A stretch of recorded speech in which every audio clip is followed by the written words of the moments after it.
हुए थे, उन्होंने दुपट्टा लिया, मेरा ऐसे करके मुंह बंद कर दिया, कस के मेरा मुंह ऐसे दबा लिया दुपट्टा लगा के।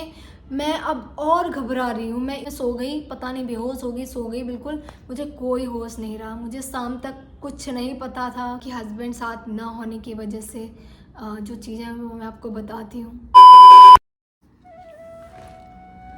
Hello guys, welcome back to my channel. So guys, इस वीडियो में मैं कुछ अपनी पर्सनल चीज़ें शेयर करने वाली हूँ। जैसा कि टाइटल में आपने देखा ही होगा, मैं ना अपनी खुद की एक मिसकैरेज स्टोरी है वो शेयर करने वाली हूँ।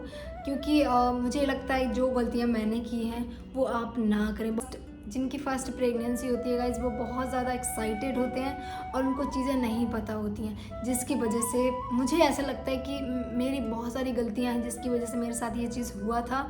इस चीज़ को ना हुए टाइम हो गया है, लाइक 3-3.5 साल हो चुका है इस चीज़ को लेके। बट मैंने कभी इतनी हिम्मत नहीं करी कि मैं आपके साथ ये स्टोरी शेयर करूं। बट अभी मैं इतनी हिम्मत कर सकती हूँ कि मैं आपके साथ ये स्टोरी शेयर कर रही हूँ। सो चलिए मैं आपको बताती हूँ मेरे साथ क्या हुआ था एंड मेरा मिसकैरेज है वो कैसे हुआ था। सो मैं कहाँ से शुरू करूँ, मुझे ये नहीं समझ में आ रहा है। शुरू तो गाइस करना पड़ेगा, सो मैं शुरू करती हूँ। तो जहाँ से मिसकैरेज स्टार्ट होता है वहाँ से मैं शुरू करती हूँ। तो सबसे पहले मैं बता देती हूँ, जब मैंने कंसीव किया मैं बहुत ज़्यादा खुश थी, बहुत ही ज़्यादा। मैं भी खुश थी, सब लोग बहुत ज़्यादा खुश थे और मैं इतनी ज़्यादा एक्साइटेड थी क्योंकि मैं पहली बार प्रेग्नेंट हुई थी, तो मुझे बहुत ज़्यादा एक्साइटमेंट थी। शादी को मेरी 1 साल होके 1 महीना हुआ था आई थिंक उस टाइम पे, जब मैंने फ़र्स्ट कंसीव किया था। क्योंकि 1 साल का मैंने गैप रखा था, मैंने कहा 1 साल तक मैं कंसीव नहीं करूँगी, मैं बेबी नहीं करूँगी 1 साल तक। तो 1 साल के बाद हमने प्लान किया था एंड ये एक प्लान बेबी था। सो फर्स्ट मंथ में ही मुझे कंसीव हो गया था। सो ये फरवरी की बात है, 16 फरवरी की बात है गाइस, जिस दिन मुझे फर्स्ट ब्लीडिंग हुआ था। ये डेट मुझे इसलिए याद है क्योंकि उस दिन मेरे इन-लॉज़ की ना एनिवर्सरी होती है 16 फरवरी को, तो इस वजह से ये डेट मुझे बहुत अच्छे से याद है और हमेशा रहेगी। कि इस बात को ना 3.5 साल ऑलमोस्ट शायद हो गए, मुझे इतना दिमाग में नहीं है, बट मैं डेट कभी नहीं भूल सकती क्योंकि मेरे दिमाग में वो डेट फिक्स हो चुकी, क्योंकि इतना बड़ा हादसा मेरे साथ हुआ था उस टाइम पे, तो मैं नहीं भूल सकती। 16 फरवरी को हुआ क्या था, दोपहर का टाइम था गाइज, मैं रेस्ट कर रही थी। मैं रेस्ट करके ना वॉशरूम जाती हूँ, मैं वॉशरूम गई एंड देन मैंने देखा कि ब्लड की कुछ ड्रॉप्स, ठीक है। मैंने देखा, मैं बहुत ज़्यादा डर गई, मैंने कहा ये क्या है। मेरी फर्स्ट प्रेगनेंसी थी तो मैंने बहुत सारी वीडियोस देखी हुई थी, तो वीडियोस में देखा था कि भाई अगर ब्लीडिंग हो तो फटाफट से डॉक्टर के पास जाएं। मैं भाई बाथरूम से आई, मैंने फटाफट मम्मी को बोला, मैंने कहा ऐसे ऐसा है। वो बोली चलो फटाफट रेडी हो, चलो डॉक्टर के पास चलते हैं। तो फिर फटाफट मैं रेडी हुई और मैं डॉक्टर के पास गई। पहले अल्ट्रासाउंड कराया एंड उन्होंने रिपोर्ट चेक करी। रिपोर्ट देखने के बाद उन्होंने मुझे मेडिसिन दी, 15 दिन की दवाइयाँ दी थी। बोली कि ये 15 दिन तक खाओ, अगर ब्लीडिंग बंद हो गई तो अच्छी बात है, नहीं हुई तो देखेंगे फिर। बेड रेस्ट करना, ये कहा बिल्कुल भी उठना नहीं बेड से। मैंने कहा ठीक है। मैं इतना ज़्यादा उस टाइम पे घबरा गई थी, मुझे नहीं समझ आ रहा था मैं क्या करूं, क्योंकि पहली बार मेरे साथ ये चीज़ें हो रही थी और मुझे कुछ आइडिया नहीं था कैसे क्या होता है। मैं इतना डरती, मैं उस टाइम पे एक इंजेक्शन से भी इतना डरती थी, बहुत ज़्यादा।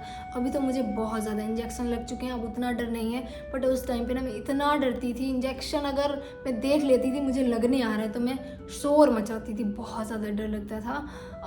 देन फिर क्या हुआ, हम लोग घर पे आ गए, दवाइयाँ लेके, इंजेक्शन लगाया, दवाइयाँ दी। घर पे आके मैंने दवाइयाँ ली और दवाइयाँ लेने के बाद मेरे पेट में ना वैसे दर्द हो रहा था, थोड़ा थोड़ा सा दर्द हो रहा था पहले, फिर दर्द बढ़ने लगा, इतना दर्द होने लगा कि मैंने कहा कि फिर से डॉक्टर को कॉल किया गया।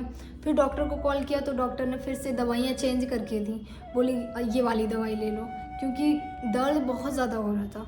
एंड देन फिर ब्लीडिंग स्टार्ट हो गई। ब्लीडिंग क्या बोलूँ, ब्लीडिंग भी हो रही थी, साथ में क्लॉटिंग हो रही थी, बहुत बहुत ज़्यादा क्लॉटिंग हो रही थी।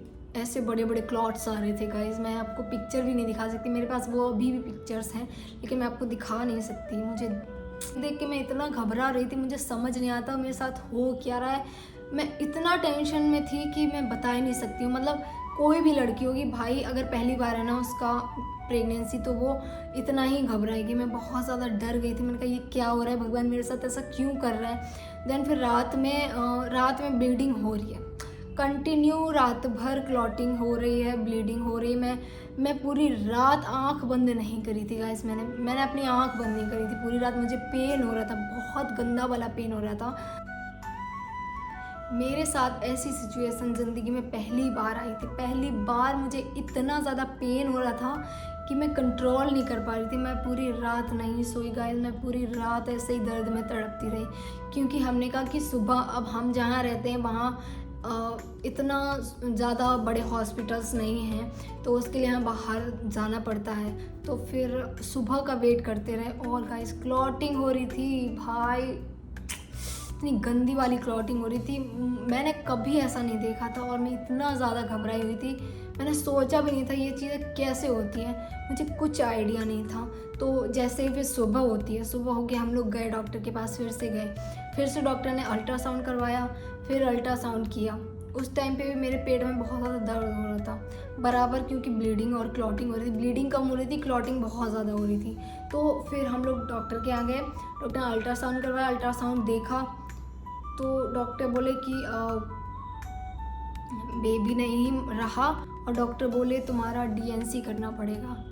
भाई डीएनसी क्या होता है उस टाइम पे मुझे ये भी नहीं पता था, क्योंकि मैंने डीएनसी की वीडियो देखी नहीं थी, मुझे नहीं पता डीएनसी क्या होता है। पैर काम करना बंद हो गया, मैं ऑलरेडी इतना प्रेशर में थी कि मेरे साथ जो चीज़ें हो रही थी।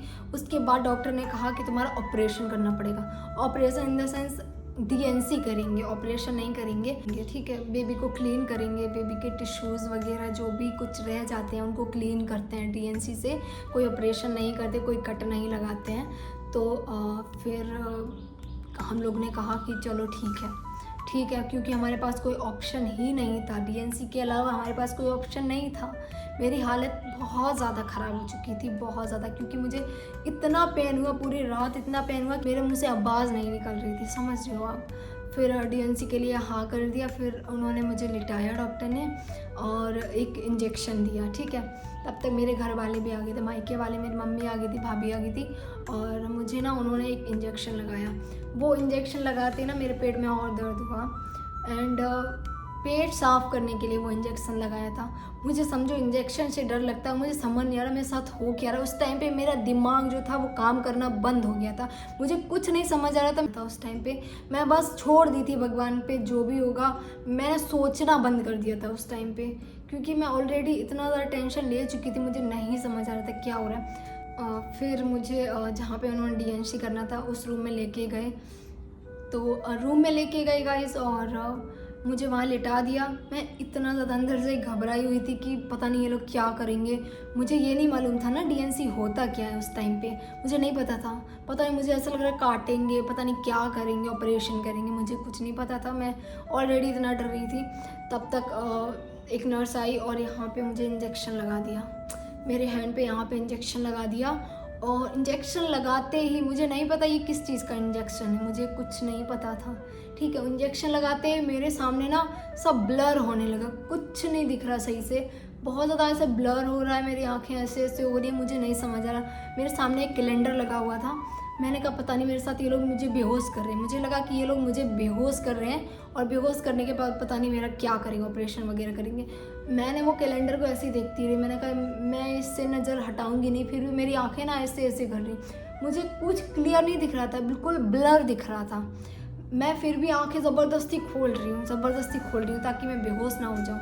मुझे नहीं पता था कि ये उन्होंने कौन सा इंजेक्शन, आई थिंक पता नहीं सुन्न करने का कोई तो भी इंजेक्शन लगाया था। अब मुझे कुछ समझ नहीं आता, मेरे हाथ पकड़ लिए, मेरे पैर पकड़ लिए, मैं इतना चीख रही थी उस टाइम पे, मैं बहुत ज़्यादा घबरा गई थी, मैं बहुत ज़्यादा चिल्ला रही थी, मैं बहुत ज़्यादा चिल्ला रही थी सीरियसली।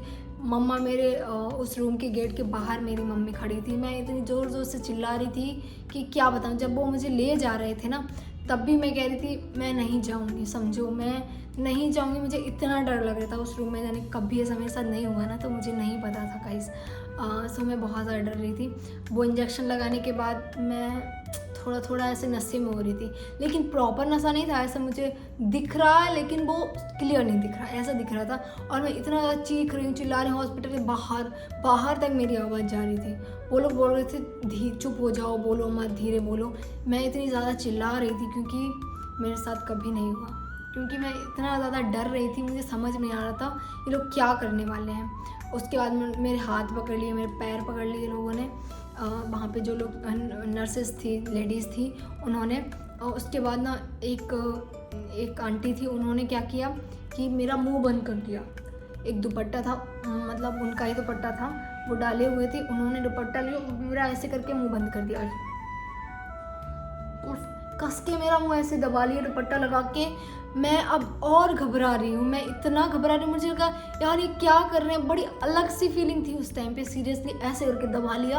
आप सोच नहीं सकते क्या हुआ था उस दिन, सच में ऐसे मुंह दबा लिया। मुझे इतनी ज़्यादा दिक्कत हो रही, मैं फिर भी चिल्ला रही हूँ, बहुत ज़्यादा मैं चिल्ला थी। उन्होंने प्रोसीजर अपना स्टार्ट किया और मुझे नहीं पता कितना टाइम लगा होगा, बट जल्दी हो गया था। कुछ 10 मिनट लगा होगा, आई थिंक 10-15 मिनट लगा होगा, मुझे कुछ मालूम नहीं है कि कितना टाइम। बस मुझे इतना पता है कि ज़्यादा टाइम नहीं लगा था, फटाफट हो गया था DNC जो भी था। और मुझे पता चल रहा था, मुझे ऐसा पता चल रहा था कि कोई मुझे कुछ तो भी कर रहा है, मुझे फील आ रहा था पूरा। और मैं इतना चिल्ला रही थी डर की वजह से, मुंह मेरा दाबे हुए थी वो, ताकि आवाज़ बाहर ना जाए। कि चलो जैसे तैसे ये चीज़ हो गई, प्रोसीजर कंप्लीट हो गया।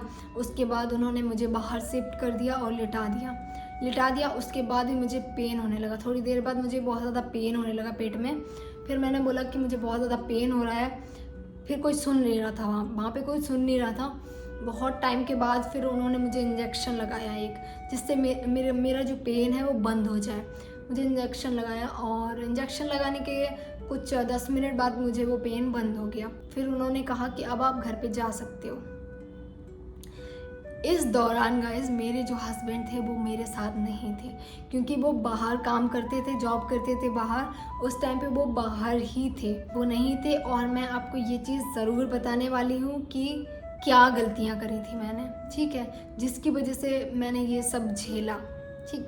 तो मेरे हस्बैंड मेरे साथ नहीं थे और वो दूर थे, तो वो आ भी नहीं सकते थे तुरंत के तुरंत। इस वजह से मैं बहुत ज़्यादा टूट गई थी उस दिन। मेरी हालत ऐसी थी ना कि घर पे आके मैं बिल्कुल बेहोश हो गई। फिर मैं सो गई, पता नहीं बेहोश हो गई, सो गई बिल्कुल, मुझे कोई होश नहीं रहा। मुझे शाम तक कुछ नहीं पता था, कौन आया कौन गया। मुझे बाद में बताया गया कि कौन आया कौन गया।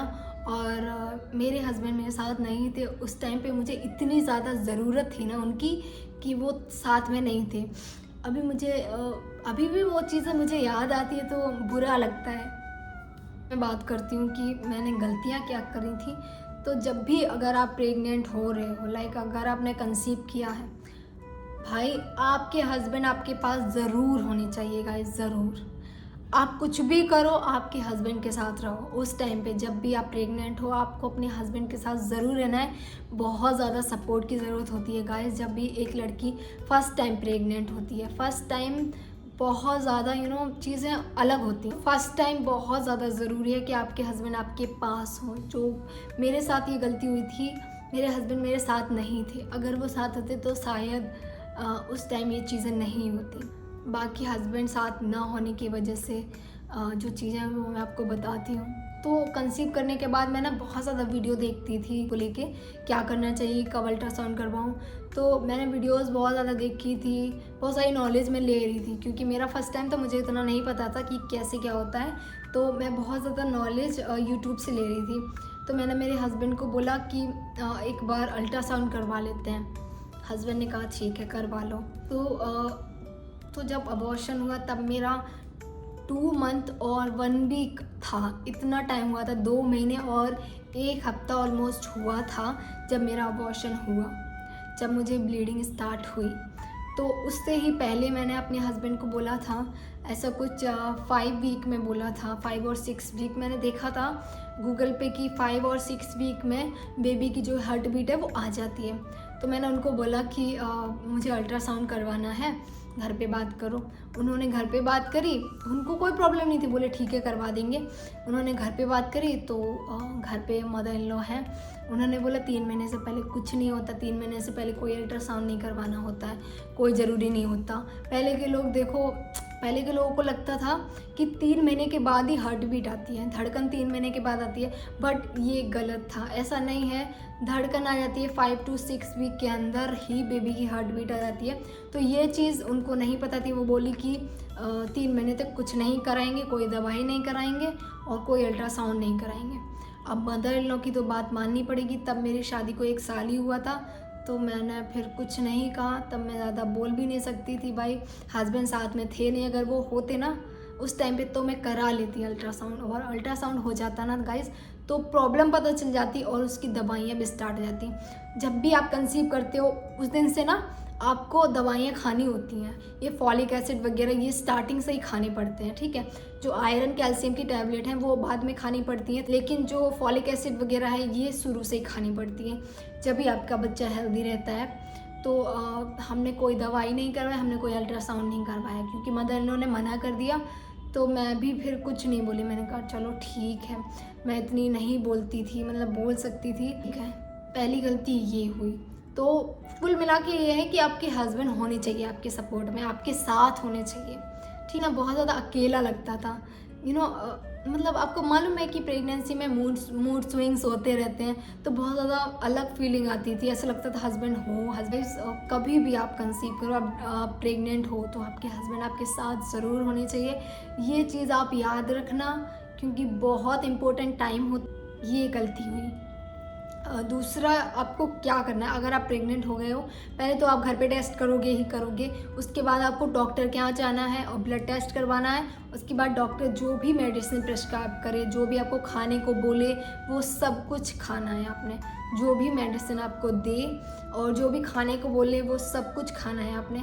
अभी तो एक मेरा छोटा बेटा है और वो भी मुझे बहुत जल्दी कंसीव हो गया था। उसकी भी अलग ही स्टोरी है, मैं आपके साथ शेयर करूँगी अगर आपको ये पसंद आई तो। मुझे बहुत ज़्यादा कंसीव हो गया था जल्दी। पहला जो मिसकैरेज हुआ था वो बेबी था, वो 1 मंथ के अंदर मुझे कंसीव हो गया था। एंड जो सेकेंड बेबी है वो मुझे 2 मंथ के अंदर कंसीव हुआ था। तो मैंने प्लानिंग करी थी, कैसे प्लानिंग करी थी, कैसे कंसीव हुआ था, वो भी मैं आपके साथ शेयर कर दूँगी अगर आप चाहेंगे तो। ये चीज़ आपको ध्यान रखनी है, दवाइयाँ शुरू से ही लेनी पड़ती हैं, तभी आपका बच्चा ना हेल्दी होता है, मुझे ऐसा लगता है। तो मेरा जो एक्सपीरियंस है ना वो मैं आपको बता रही हूँ। तो इस चीज़ का आपको ख्याल रखना है, फालतू बातों में बिल्कुल नहीं पड़ना है। आपको ना आपके डॉक्टर की बात पहले सुननी है, डॉक्टर की बात पहले सुननी है, क्योंकि डॉक्टर हमेशा सही चीज़ें सजेस्ट करता है। दवाइयाँ खाने को डॉक्टर बोल रहा है तो आपको खानी चाहिए, ज़रूर खानी चाहिए। मैंने अपने सेकेंड बेबी में 9 मंथ तक दवाइयाँ खाई हैं। जब तक मुझे डॉक्टर ने बोला मैंने दवाइयाँ खाई हैं, जिसकी वजह से मुझे फिर कोई सेकेंड प्रेगनेंसी में मुझे कोई प्रॉब्लम नहीं हुई। सेकेंड प्रेगनेंसी में मेरे हस्बैंड भी साथ थे और मैंने सब कुछ फॉलो किया था। सेकेंड प्रेगनेंसी में मैंने बिल्कुल भी पहले की तरह कोई गलती नहीं करी थी गाइस। और आपसे मैं कहती हूँ कोई भी ऐसी गलती नहीं करना। सबसे पहले अपने हस्बैंड को अपने साथ रखना, उसके बाद आप डॉक्टर की सलाह लेना, ठीक है। उसके बाद ही आप किसी की बात मानिएगा। कि मेरी स्टोरी, मैं घर पे आ गई, उसके बाद मैं सो गई थी, तुरंत मैं सो गई थी। और उसके 1 वीक तक मुझे थोड़ा सा ऐसा चुभन होती रहती, दवाइयाँ चल रही थी, मुझे चुभन होती रहती थी। तो फिर 1 वीक तक ऐसा हुआ और उसके बाद मैं ठीक हो गई थी। फिर मुझे कोई प्रॉब्लम नहीं हो रही थी, बस मैं थोड़ी मेंटली डिस्टर्ब हो गई थी, क्योंकि मैंने सोचा नहीं था जो मेरे साथ हुआ था, बहुत गलत हुआ था। मुझे अभी तो उस चीज़ की ना उतनी याद नहीं आती, क्योंकि अभी तो मेरा बेबी है मेरे साथ। अब जो हुआ था वो हो गया, अब उसके लिए मैं क्या कर सकती हूँ, शायद किस्मत में नहीं था या फिर पता नहीं। मैं इस वीडियो को गाइस यहीं एंड कर रही हूँ। आई होप आपको मेरी स्टोरी समझ आई होगी। तो मैं इस वीडियो को यहीं एंड कर रही हूँ गाइस। ओके, ठीक है।